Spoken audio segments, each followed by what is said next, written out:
Welcome back to Viral Footy News, everybody. I'm joined by Christian Eriksen. Thank you very much, Jordan Pickford. Are you ready for what's coming up today? We have hot takes sent in by all of you guys at home. If you want to send your hot takes in future, submit them on Twitter. Let's crack straight on. The first one was sent in by Liam McAdam.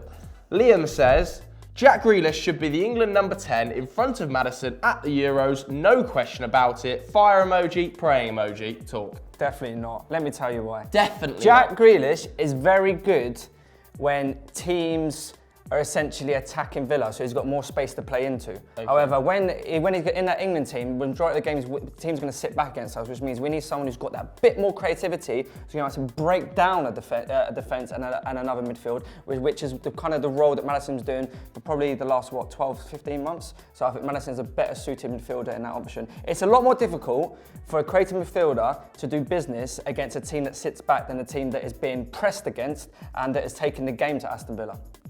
I think you raised some very valid points there. I agree. James Maddison, for me, should be starting at number 10 so not Jack Wilshere at the Euros.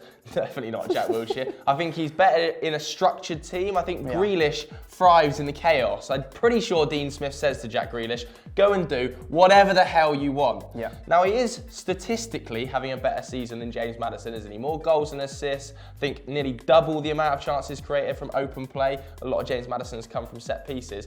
But I just think that, like you say, against sitting defences and in a more structured team where he isn't going to be able to just roam across the front line, because we've got the likes of Rashford, Kane, Sterling, Sancho are going to be doing that anyway, he's going to have to be a little bit more central. That's going to suit Maddison. But having said that, I think either of them will do a fantastic job, and they've still got to usurp Mason Mount, who's not having a good season, but Gareth Southgate loves him. Yeah. I don't know why he loves him, but he starts him all the time. It should be Maddison, but I wouldn't be surprised if it's Mount. The next one was sent in by Cam. He says, Bruno Fernandes will flop at Man United. Do you want me to take this one from the top? If you want, mate. Go on. Okay, so firstly, let's start off by saying neither of us have ever watched Bruno Fernandes play in 90 minutes. So it's pretty hard to say whether he's going to be a flop or a massive hit either way.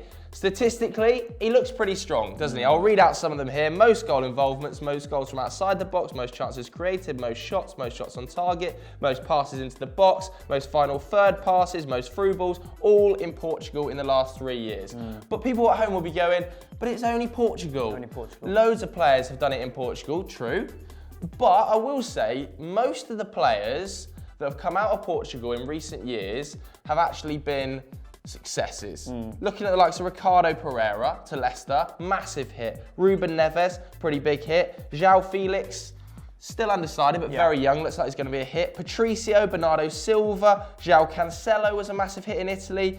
There have been some misses, the likes of Renato Sanchez, of course, and maybe William Carvalho to a level, though he's doing all right at Betis. But give him some time, nobody really knows. If you're sat there saying that you've watched every Sporting Lisbon game over the last 3 years, you're a fucking liar. Liar. And to be honest with you, he can't be worse than Lingard and Pereira, can he?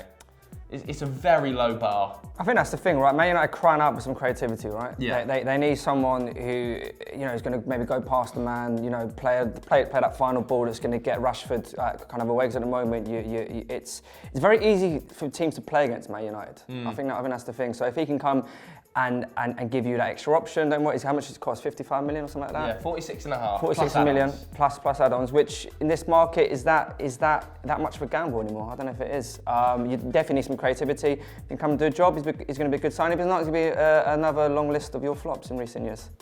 Nobody really knows. Nobody knows. But fingers crossed. Come on, Bruno. I'm Team Bruno. Yeah? Bruno. I hope he flops. Moving on to the next one. This was sent in by Joshua Smith, and this is Rogue. Josh, I'm not going to lie, it's Rogue. Eddie Howe, future England manager? Question mark. Be fun to watch. I don't think it'd be fun to watch. I don't think it would ever work, to be honest with you. Okay, first points first, all right? He has done an absolutely phenomenal job at Bournemouth, right? He's taken them from the lower leagues when they were in massive trouble, massive financial trouble as well, and he's actually built a very established Premier League club there. So, you have to give the man an awful lot of credit there.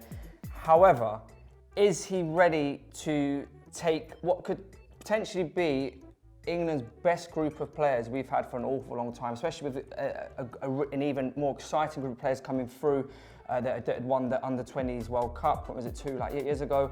I think it would be a waste of an opportunity for them players to be in his hands. However, what I would say, I probably said the exact same thing when Gareth Southgate took over, and he did, again, a phenomenal job.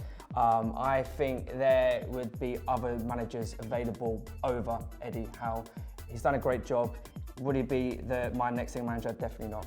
Yeah, he wouldn't be my next England manager either. I agree with Dave. Fantastic job to take him up the leagues, but he has some massive deficiencies, doesn't he? Bournemouth conceded more goals than anybody else in the Premier League since he has joined that division. He really does struggle to coach a defence, and it's not like we're blessed with the world's best defensive unit. Okay, we've got some fantastic talent going forward, likes of Trent Alexander-Arnold and Ben Chilwell, but defensively, we are suspect at times, particularly missing a world-class defensive midfielder and a goalkeeper, aren't we?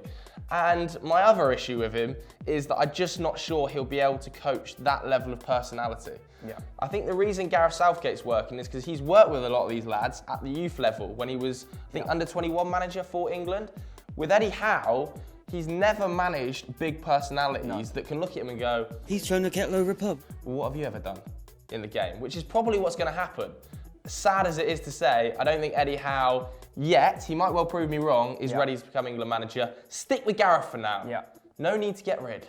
The next one was sent in by Tyler Clark, 1004. He says, Eriksen is the most overrated Premier League player of the decade. An absolutely ridiculous statement from Tyler there, but not quite as ridiculous as some of the tweets Chris Hamill was sending when he was comparing Christian Eriksen to Cristiano Ronaldo, claiming that Christian Eriksen is a Premier League legend, which I'm pretty sure he isn't, but he's definitely not the most overrated player of the decade. He has been fantastic for Tottenham Hotspur. He has been one of the linchpins that's seen Tottenham go from a team that averages 6th to 8th place finishes to a team that's consistently in the top 4. Since he's been here, most chances created, most assists, most goals outside the box.